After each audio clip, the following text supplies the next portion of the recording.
Nat Cash Radio, episode 1. What's up? My name is Natalie Cash. What in the world is going on here? I don't even know, but it is going to be an interesting trip. Thank you so much for being a part of this and being patient with me. Am I a little bit uncomfortable? A smidge. I've been talking on a radio station for the past 20 years, so this is going to be interesting, getting laid off from a radio station, from an industry that is just kind of going away, was such a pivotal part in my life, and now it's time to pivot. And if this doesn't work, which I have all the faith in the world that it will, let's hope Nat Cash Radio really builds a community, a gang of people, friends that we can learn and we can grow together. I know that a lot of people have asked me about Bikes for Kids, which is a charity I do, and it is happening December 10th. I cannot say any more yet, but I do want you to know that we are going to get a lot of bicycles for children that are in need this Christmas, and I cannot do it without you. There's many ways to follow Nat Cash Radio: TikTok, Nat Cash Radio, YouTube. This is where you can get the full episode of Nat Cash Radio. Again, am I uncomfortable?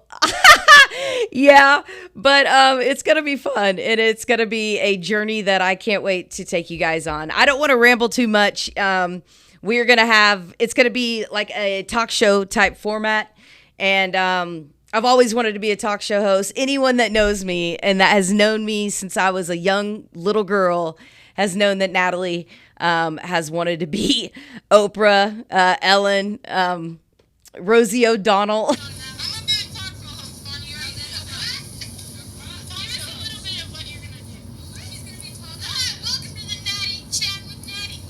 That came from my friend Shaundi. See, I've been wanting to do this forever, so we're doing a lifelong dream here. Our first guest is going to be a guy named Rick Brinkley. He has such an incredible comeback story. I cannot wait for you to hear it. He went from being a minister to a senator.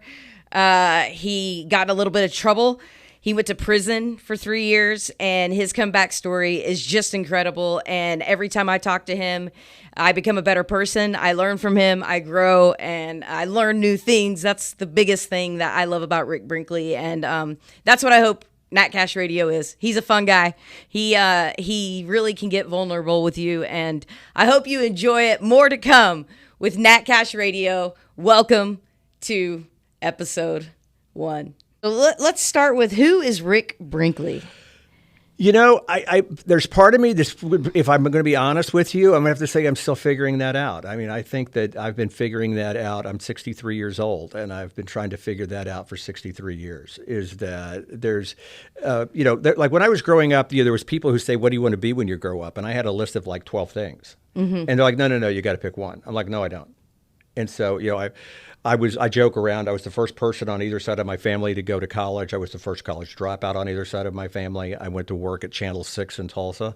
I started out as an intern and turned into a job, so I dropped out of school and ended up moving from that station to a TV station in Baltimore, and was there for 5 years, and ended up in New York City producing the Sally Jesse Raphael show. What? From the old days of talk, I almost said talk radio. Is that real? Hold on. Sally, is that real? Yeah. It was real. It was real. And so I lived in New York for a couple of years working on Sally Jesse Raphael. And then I just had this, and then I grew up in a Mennonite Brethren home. And so God was always a part of my life.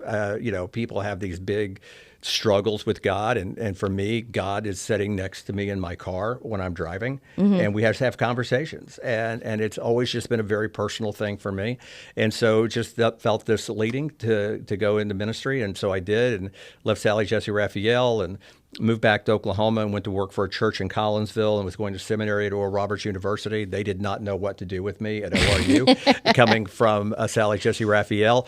The other day, I was out, and I saw somebody, and it was a guy and his wife, and he was staring at me, and he was laughing, but I knew him, but I didn't know from where. And so I walked over, and I was like, "Why are you laughing at me? I haven't even said anything to you." And he goes, "No." He goes, "I remember the very first time I met you." And I said, "When was that?" And he goes, "We were in marriage and family therapy class at Oklahoma State University. I mean at Oral Roberts University."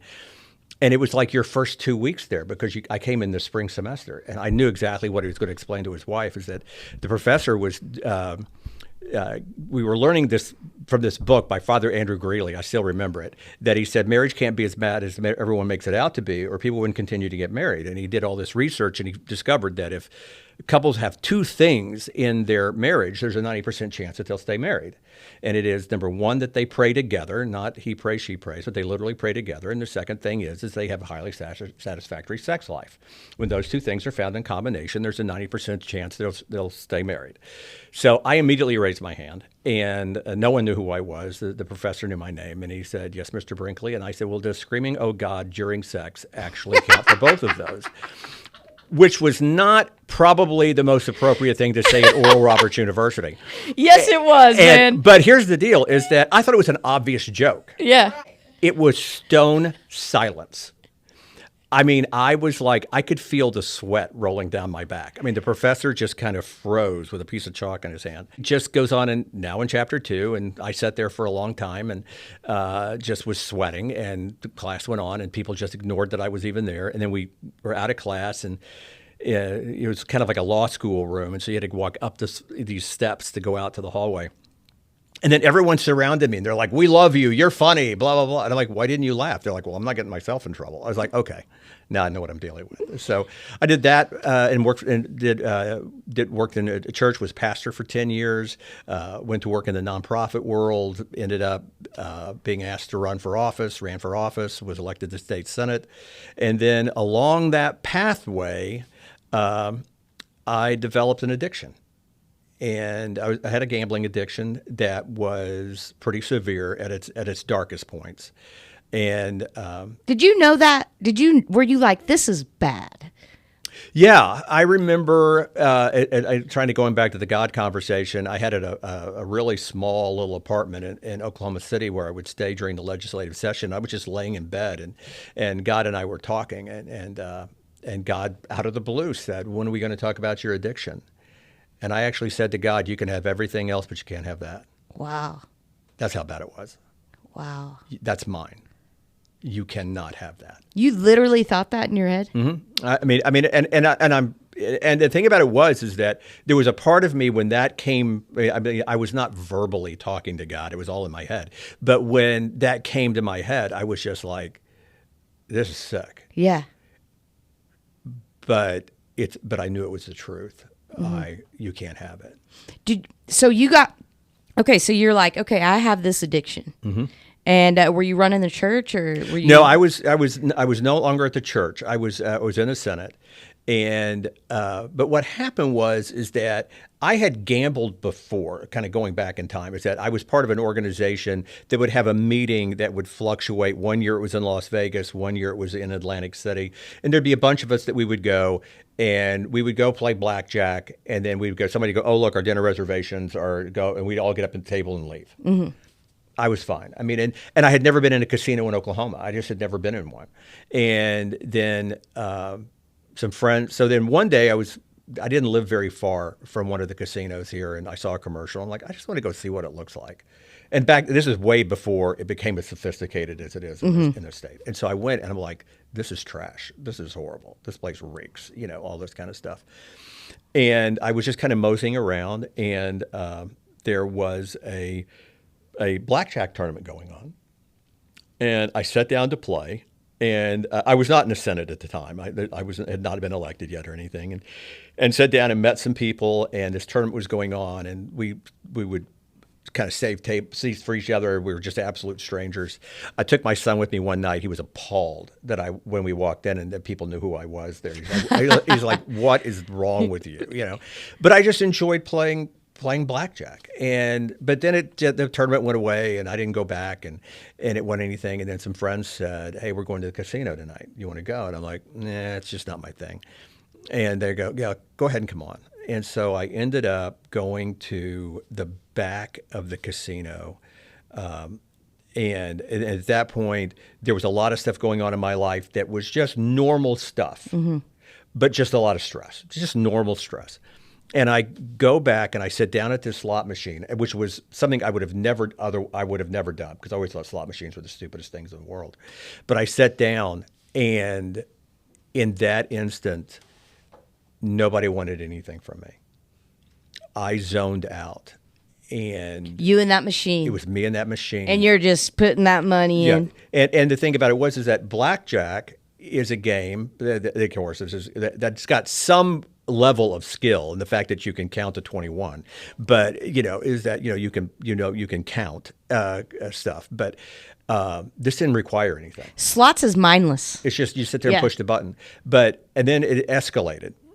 And it escalated to the point that I would go to Vegas on a Friday night, and because of the time difference, I was actually getting there fairly early their time, late my time.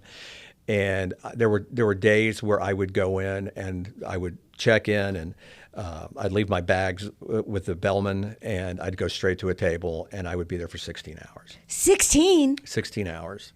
I would finally, after a while, get up and go get something to eat. And then I would tell myself I'm going to go upstairs and go take a shower and go to bed, and I never did. So did the people closest to you know you were...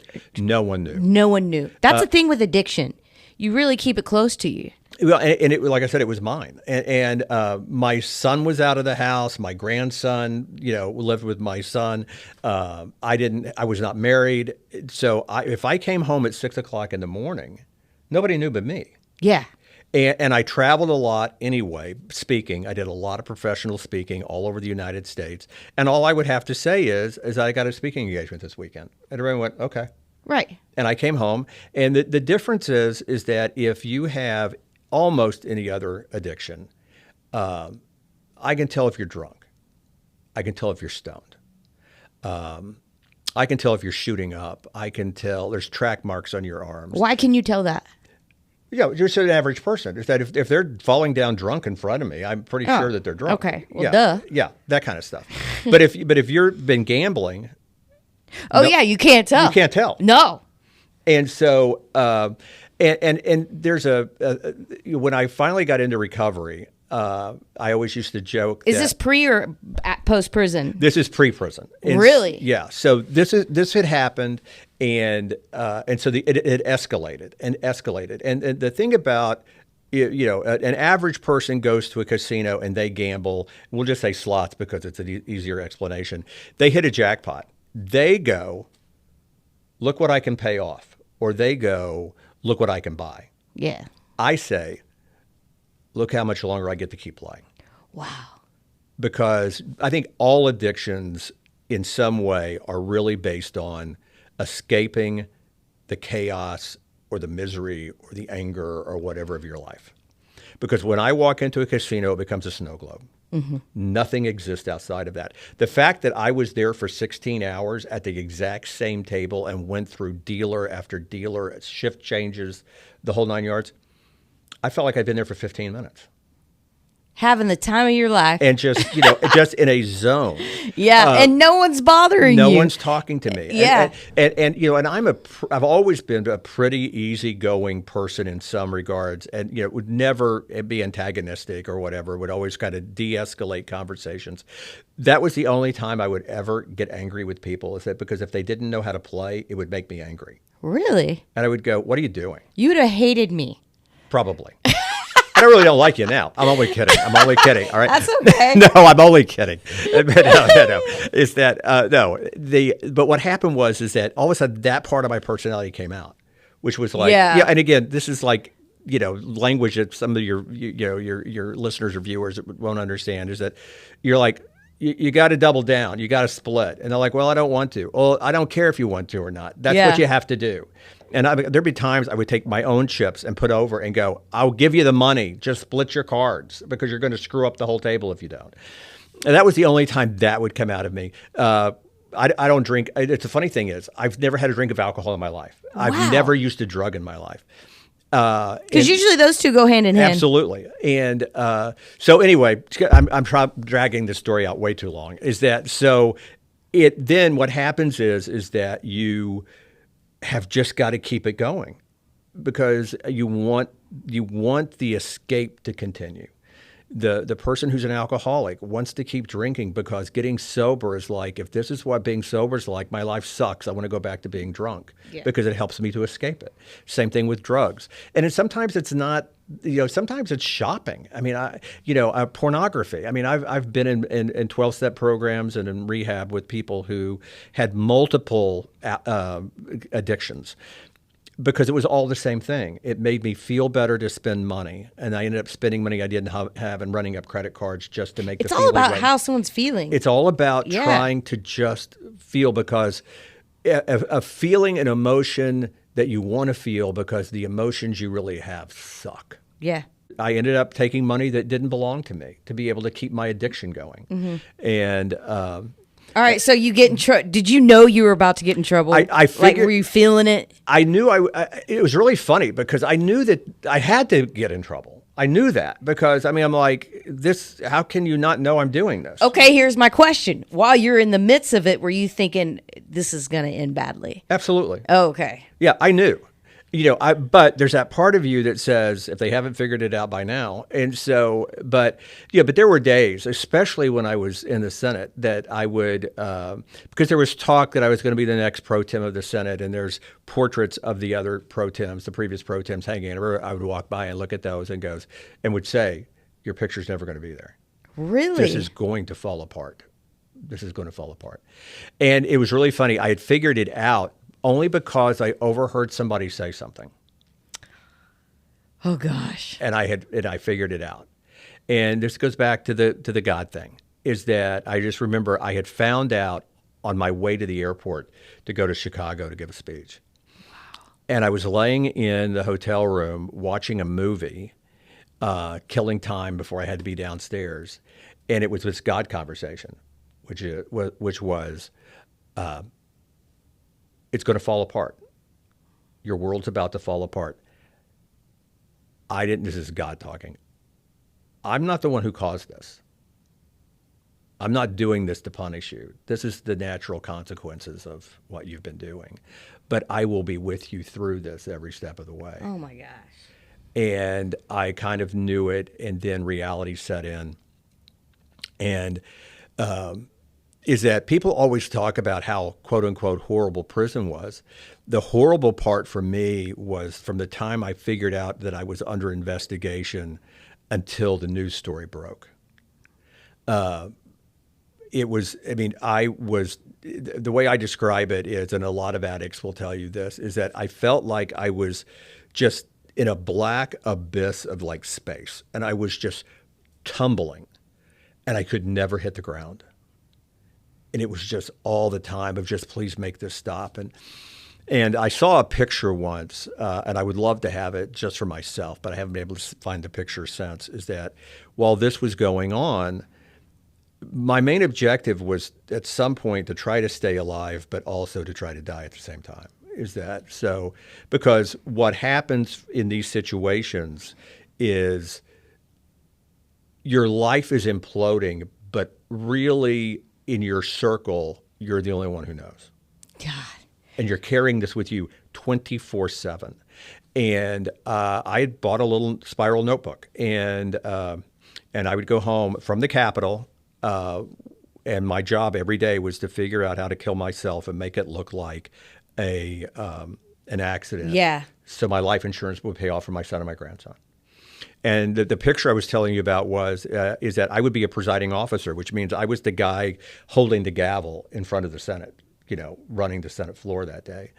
And there's a picture of me with the gavel in one hand, and I know what it is. Nobody else does. I've got my hand down here, and what my hand is on that little spiral notebook, because I couldn't let it out of my sight in case somebody picked it up and opened it up to see who it belonged to, and to see what was written in it. So it was just like, that was almost like my Linus's security blanket. I mean, I had to have that with me at all times. Wow. And then we were out of session. The news story broke the 1st of June. And then I have never been that pissed off in my entire life because I was still alive. So you were mad at yourself. I was mad at myself because I could not execute killing myself. And that's how dark of a space it was. Yeah, I bet. And then you go through that, and then the next section of that is you really can't leave your house. You can't work. You're breaking news on people's phones. The whole world knows, or at least you feel like they do. People are like, whatever you do, don't go online. Everyone is just trashing you.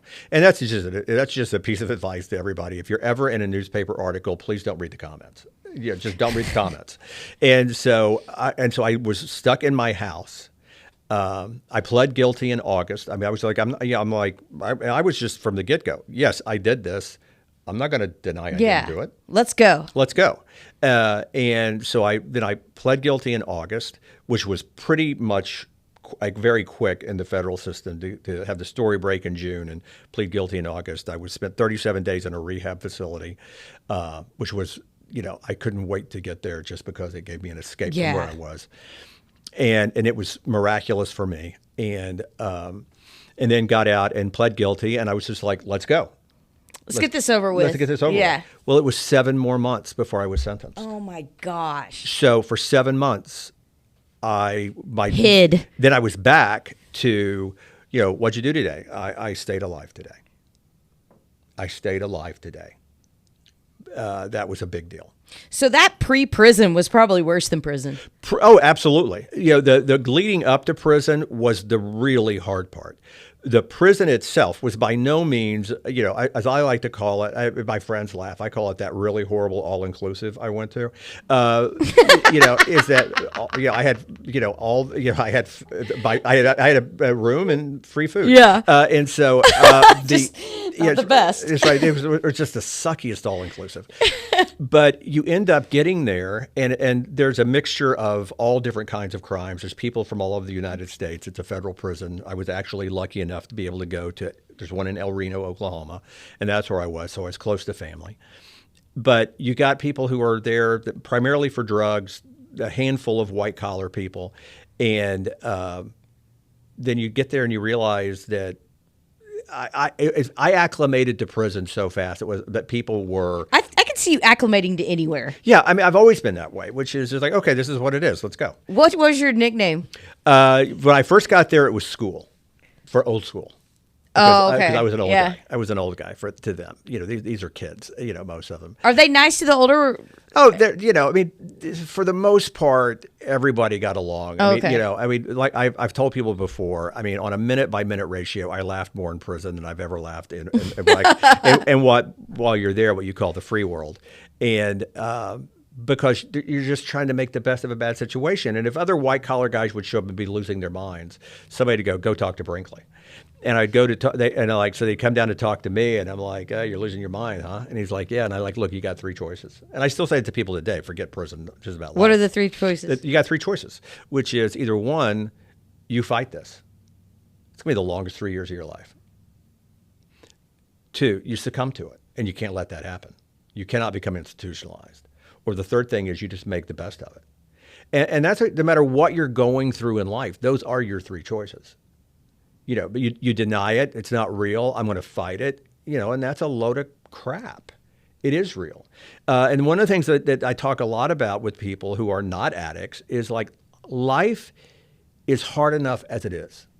And I don't mean that life is hard every day. What I'm saying is things show up in life we never saw coming. You went through a divorce. You lost your job. You've got cancer. Your kids are in trouble. Those are real things. Mm-hmm. But what happens is that people end up just making life miserable for no particular reason other than it's the sport of the day. Right. I'm like, what do you say to people like that?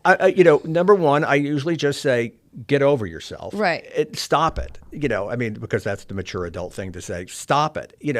Why are you focused on crap that doesn't matter? Mm-hmm. And I shared this story with you a couple of days ago, is that, like, for me, I always said I was a person that I am so busy during the day, I don't have time to worry about much of anything. But when my head hits the pillow, my young people today don't know what this is. My brain becomes an old-fashioned Rolodex where it starts flipping through all the things that have gone wrong or could go wrong or might go wrong, but probably not. But let me go ahead and think about it. What happens if it does go wrong? Then my brain will pull that card out of the Rolodex, and then I will spend an hour in bed walking this out to the most illogical conclusion possible. And I will be up all night thinking about it. I finally fall asleep. I wake up the next morning like nothing ever happened, but I've wasted a part of my life. Yeah. And so, when I got out of prison, which was the horrible part before prison, the medium part while in prison, and then there was the part after prison where it was trying to get back into my life, which wasn't there for me anymore.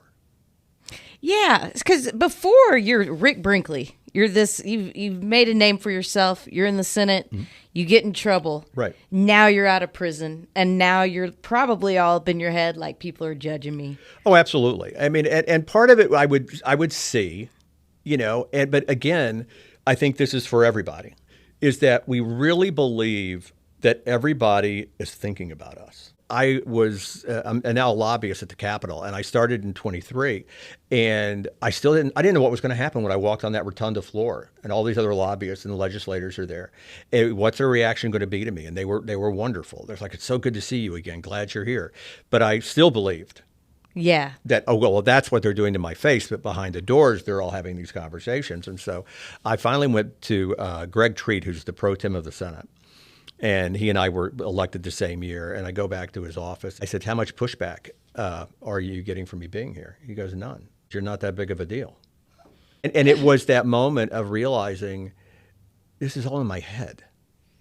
How many years after prison was that? Because what a demon. Yeah. Like what a demon to battle every day. I finally told my grandson one day, I said to him, I still... You're from Owasso. Mm-hmm. I grew up in Collinsville, lived in Owasso. And for those of you who are listening to this who don't know, this is going to be like inside baseball stuff, is that there's a Reese's out at 116th Street, or it is, I think. So my mom's phone broke. And so I was there at her house visiting her. And I said, "I'll go take your phone to get fixed." And there's a phone fix-it place inside the Reese's. I sat in the parking lot for 15, 20 minutes of just getting out of the car. Of like, what happens when I walk in and somebody recognizes me and they just lay into me? When was the last time you'd been to Reese's before that? 2015, maybe. So this is like 8 or 9 years after. Yeah, and so I go in and you learn how to, and I think anybody who's been in the public eye automatically does this, whether or not they've had a bad experience or not, is that you know how to not make eye contact. Yeah. And be able to see your way through it. You can walk all the way through a ballroom of people, never make eye contact with anybody, but also know exactly who's there. And so I go into the place and the guy's helping me, and I've got one eye because it opens up to the cash registers outside the store. I can see people in self-checkout.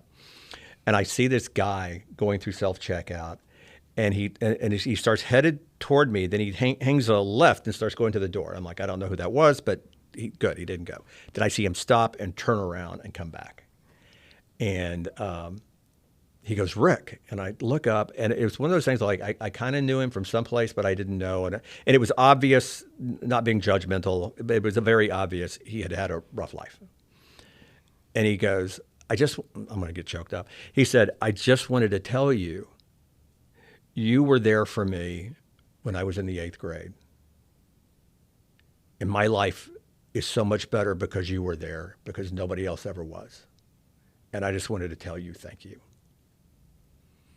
And I stood there, and the guy at the cash register, the guy just turned and left. And the guy looks at me, and he goes, "That was amazing."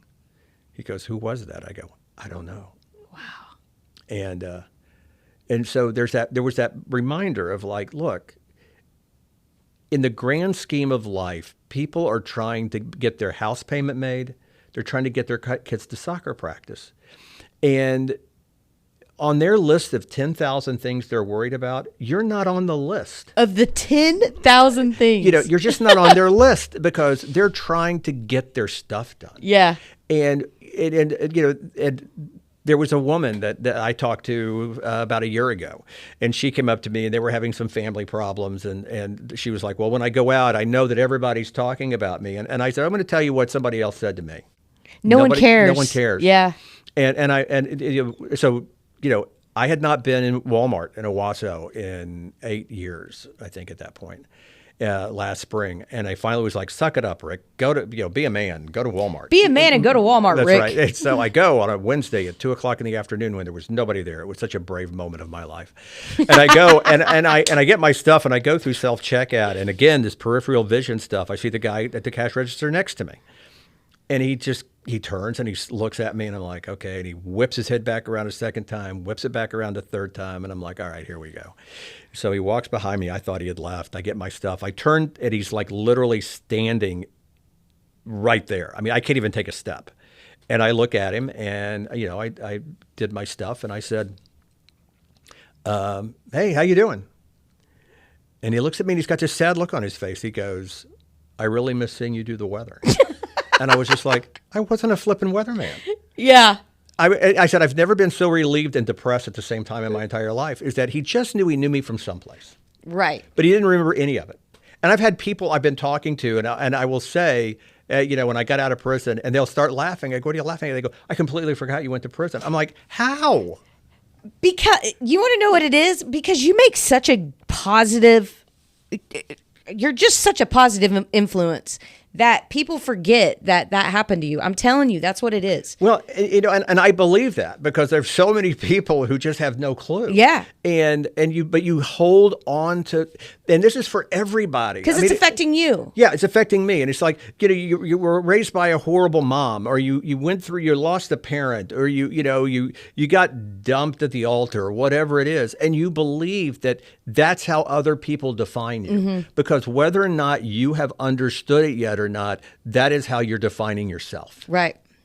And what happens is that is not what your life was supposed to be. And there's so many of us, I always tell everybody, everyone lives beyond their financial means, but they live so far below their spiritual means, it's not even funny. Of just being able to say, I got to let this go. Yeah. This isn't me. God did not say, hey, I'm creating this person, but I just kind of really hope they screw it up. Is God sitting up here going, look, I know what you're supposed to be. And one of the things, and I'm going to get very spiritual here for 1 second, so, if you want to fast forward through this, please feel free, is that, the Bible says that Satan's job is to steal, kill, and destroy. Steal your dreams, kill your joy, destroy whatever plans God ever had in store for you. And he does it through deception, We just tell it all the way through the Bible. The fact is, Satan will never convince me that God does not exist, but he will convince me that I'm not worthy. And once he convinces me that I am unworthy of what the good in my life is, it's over. Not because God doesn't provide it. It's because I'm not looking for it. Right. You stop pursuing it. You stop pursuing it. You stop seeing it. Yeah. And the other thing, too, and I will get off my spiritual soapbox here for a second. I like it, Rick. Is that a lot of times when I speak to 12-step groups, especially if they are faith-based 12-step groups, people will say, I asked God to take this away from me, take this addiction away from me, to take this pain away from me. And he didn't. Why? And I said, there is a big difference between saying to God, take this away from me, and saying, I give this to you. When you ask God to take it from you, you are asking him to rip it out of your cold, dead hands, and you're going to be yanking on it on the other side the entire time trying to hold on to it. Mm-hmm. But when you say to God, I can't do this. I cannot do this myself. And I give this to you. I'm going to turn around, I'm going to walk away from it, and I just keep praying that you will give me the strength to not ever turn around and look at it again. Just let me keep going. And there is a big psychological difference in yourself when you're fighting God to say, I dare you to take it away from me. Or I tell you, I want you to take it away from me, but I'm sure as heck not going to let you do it. I'm going to go down swinging and holding on to it. And then where you have actually said, I have finally come to the realization that I have to walk away from this. And it's not just the stuff in our lives. It's not just our addictions. Is that sometimes we are because we have such a low value of ourselves. We stay in relationships. We stay working for people who treat us horribly because we believe that we have grown so accustomed to be treated this way. We believe that this is what we deserve. And at some point, you've got to say, this is not what I was created for. So good, Rick. And true. And you just have to finally say is that because those people treat you that way because, number one, you allow them to. Yeah. You've never stopped and go, wait, time out. We're not playing that. How do you stop allowing it? Well, I think first of all is that, you can say, you know what, I've allowed you to talk to me like that for a long time, and that's my fault. Boundaries. That's right. It's just, that's my fault. I allowed you to treat me like that. So, and it's where you're not yelling at them. You're just saying, I allowed you to do this, and I should have never allowed you to do it. And you got accustomed to being able to do that. I just got to tell you, we can't do that anymore. Mm-hmm. And if they continue, that's where you say, I've already made it clear we can't do that anymore. And then at that point, you got to make a decision. Is that, we end up, there was a great line from a movie which a teenage boy was talking to a school counselor, and he said that the girl I want to be my girlfriend doesn't love me, and she's going out with the guy who treats her like crap. And the school counselor looks at him and says, we accept the love we believe we deserve. And all of us, I believe this, or honestly, all of us believe, I believe that all of us deserve more than what we are willing, that what we're demanding to take. Mm-hmm. Because we just settle into a groove. Yeah. And it's comfortable. Yeah. And it is. It's that you get into a comfort zone where the fear, again, weird way of describing it, even with addiction, is that, there are kids who have been physically abused in their home. Mm-hmm. And government services come in and want to take the kids out of the house. And the kids are screaming to go back to the abuse because that's what they know. Mm-hmm. They know what that is. Where I'm going or where they're putting me, I do not know. And I'm more afraid of that than what I have grown accustomed to. That's how I feel about this podcast. Right? I mean... In what way? In what you just said. It's so uncomfortable. But I'm going to do it anyways. Right. Yeah. You have to. And that's part of it. Again, I'm starting to sound like I'm some 1960s drug trip, is that, but it's the only way you grow is to be able to get in there. I agree. And there's, this has just kind of popped in my head is that if anyone who follows me on Facebook knows that my grandson is the center of my universe since the day he was born. Is that Pi? Pi. And that's not his real name, but when he was born, his mom said, "Where's my cutie pie? Where's my sweetie pie?" It became, "Where's my pie?" And then once I got more into the public eye, I never wanted to use his name because you didn't know what whack job out there was going to try to do something. So I would just goes by Pi. And when I went through this dark spot, for whatever it's worth, the funny thing is that people would always say, "How much did you cry when you went through this?" And I said, "I never cried." I said, until I had to talk about my grandson. Yeah. Then I said, well, I was in rehab, and if you've never been to rehab, when you first get there, you're the new kid on the block, and by the time you leave, you've been there the longest because you're there on there's so many days, and so through that process, new people would come, and then they were laughing. They were not being mean. They would say, "Hey, if you want to see Rick cry, just ask him about his grandson. He'll just start bawling."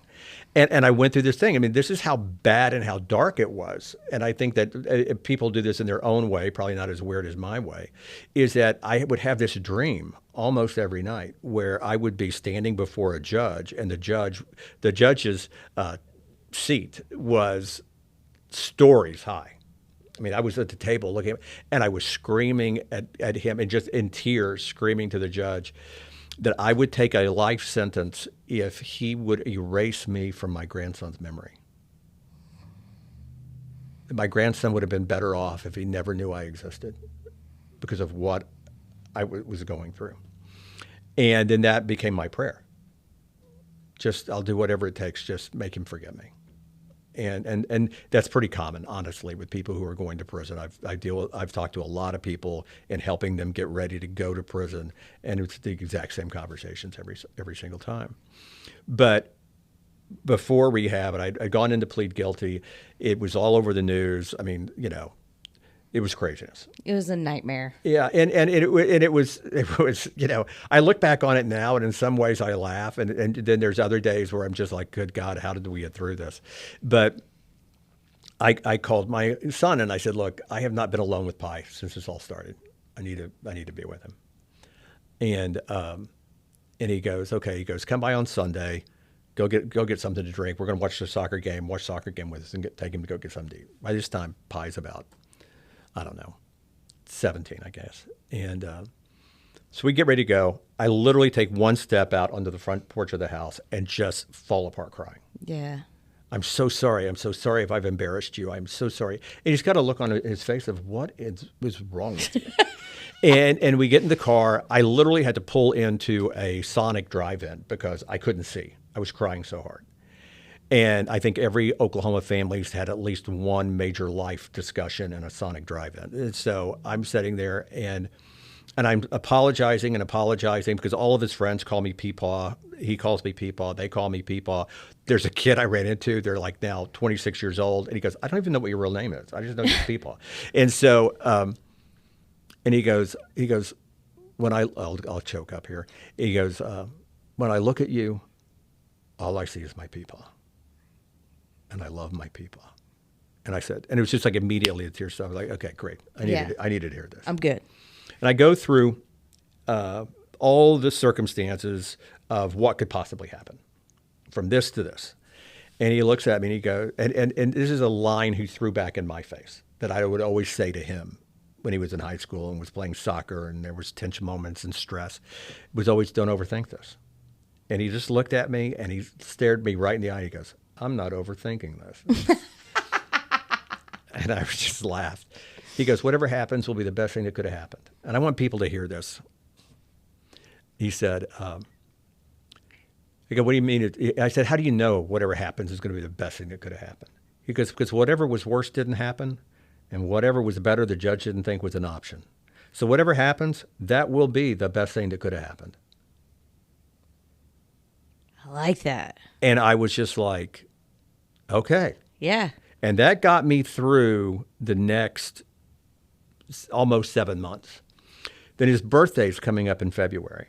And we've had the exact same birthday party since he was 5 years old, which was we would go to like Osaka Japanese Steakhouse. And he was about to turn 18, and so his mom sent out a text, and we need to have a solid head count because his friends are coming, and you only put six people at a table. And I didn't want to go. And I had never missed a birthday party. But I was like, I'm not going to this one because it was all in the news. We were waiting for me to be sentenced. Every time we went to the restaurant, I always ran into people I knew. His friends were all going to be there. So being a complete jerk, I call him and decide to make him tell me that he doesn't want me to go. So he's driving. He's 17. And I said, hey, I haven't RSVP'd yet. It might be embarrassing for me to be there with your friends there and everything. Maybe your dad and I can take you out, the next weekend. And, there's that silence. We've all had it where somebody's, there's all different kinds of silence on a phone. And is that they're thinking of the answer, they're thinking about what they want to do, and then there is the pissed off silence. And this was pissed off silence. I could tell he was pissed that he hadn't even said anything. And he just goes, Peepaw, you've been at every one of my birthday parties, and you're going to be at this one. Yeah. I was like, oh, crap. And he goes, Peepaw, it happened. I said, what happened? He said, you told me June 1st was the worst day of your entire life, which was the day the story broke, 20 seconds. I popped up on my own phone. Yeah. The news cut-ins. I mean, everything was happening. And there was a reporter in the yard, and I had some high school classmates who, through the next several months, would send me a text. They go, there's a guy with a camera in front of your house. Don't walk outside. That kind of stuff was just going on. And he said, you told me June 1st was the worst day of your entire life. And I said, it was. He said, June 1st was over 8 months ago. He goes, the only reason that the worst day of your life lasts more than 24 hours is if you keep living it. And an honest to goodness truth, the only thing I could say was, damn. Yeah. And every day there are people that are standing next to you at the grocery store, who are in the car next to you, who you're working with, who may be sitting in this room, that they have been living the worst day of their life for 20 years. That day was over 20, years ago. That day was over. But you're holding on to it and continuing to relive it. Mm-hmm. And by the way, you're the only person who's living that day the way you're living it. If it happened in your family, there may be other people who are reliving that day too, but they're reliving it in a different way than you are. And at some point, you have to say, I have grown so accustomed to being in this hellhole. I'm comfortable here. Just like I was saying earlier about the kids who would prefer to stay in an abusive home than go someplace that is unknown to them, is that then you have to finally come to terms with you're the only one who's living in that hole. Mm-hmm. You dug that hole. But the reality is that there's a great story that's told in West Wing, for those of us who are West Wing fans, where a guy was talking about addiction and said the guy was in a hole, and people came by and he asked for help, and they said, I don't know how to get you out. I don't know how to get you out. And the friend comes by and he goes, I'm in this hole. You got to help me get out. And he goes, the guy jumps in the hole with him. He goes, what are you doing jumping in the hole with me? I need you to help me get out. And the guy says, I've been in this hole before. I know the way out. And there is no one on this planet who is going through anything that not another million people on this planet have gone through. Right. Quit trying to do it yourself. You don't need to do it yourself. There's other people who've been down this road. They know the way out. And the flip of that is true, which is I do a lot of stuff with addicts of all kinds and people going to prison. And because when your case is public, as much as it is, and I've gotten messages from from a guy from Turkey. I mean, I've gotten messages from all over of walk me through this.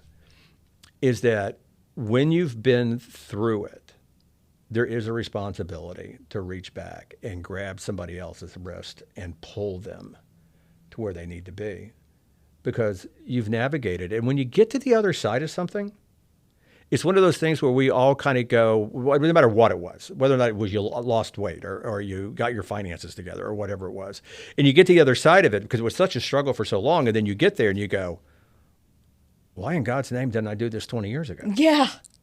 And so you get to that point, and then all of a sudden you realize, what I say is that being in recovery is that the air's a lot easier to breathe. The air's lighter. I'm not struggling every day with breathing a heavy air of just like, I just need to get through today, and so it's like, I think just the bottom line is every day I have a chance to be better than I was the day before. And that's not put your hand on your heart saying, God bless America, I'm better today than I was yesterday. It's just, no, my life doesn't suck as much today as it did yesterday. Or my life doesn't suck as much as it did yesterday. And I've been through bad times. And now I say, look, I've been through bad times. This ain't it. Yeah. Keep perspective. And then you just, it just beats the alternatives. Rick, you're awesome. You really are. Well, thank you. I appreciate that. I probably didn't let you say a word for the last hour. No, but I mean, this is what Nat Cash Radio is all about. Me just sitting here and you talking. Me not doing anything. Rick, thank you for being on, man. Thank you. I appreciate it. You were a great first guest, and you have such a great testimony. Keep doing you. Keep changing lives. I will try my hardest. Episode 1 in the books of Nat Cash Radio. Thank you for watching. Next week, we have Mark Delaney. He says that he is a drug dealer and his drug is purpose. So we are going to find our purpose, find our freedom in life on next week's episode of Nat Cash Radio. We did it. Episode 1 in the books.